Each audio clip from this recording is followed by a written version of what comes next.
શું કરે છે તું? વટાણા ફ્રોઝન કરે. આ શું કઈ સિસ્ટમ છે આવી વાળી?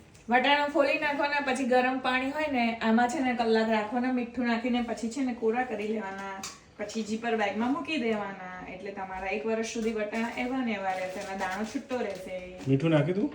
હા, થોડું નાખવાનું અને પછી જીપર બેગમાં રાખી દેવાના, એટલે એવા ને એવા રહેશે. જો ફ્રીઝર રહેશે તો મોટું લઈ લીધું છે, જો ફ્રીઝરમાં મૂકી દેવાના. આ છે 4 કિલો વટાણા છે, લાગે છે.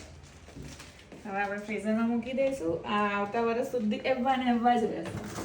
જો હજી આમળાનો બી એટલો સ્ટોક છે આપણી પાસે. તો આમળાનું બનાવીશ. આમળાનું હું જ્યુસ બનાવું ને. પછી આ હળદર છે, હળદરનો બી સ્ટોર કરેલો છે. ઓહો. આખા આમળાનો બી સ્ટોર કરેલો છે. મારી પાસે તમને બધા સ્ટોર જ મળશે. આમળા જો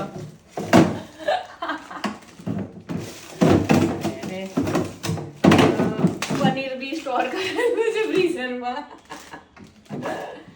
આપણે વટાણાને ગોઠવી દઈએ, કેમ કે ઓલરેડી આપણી પાસે અત્યારે ફ્રેશ વટાણા આવે છે. તમે પણ આવી રીતે જ કરજો.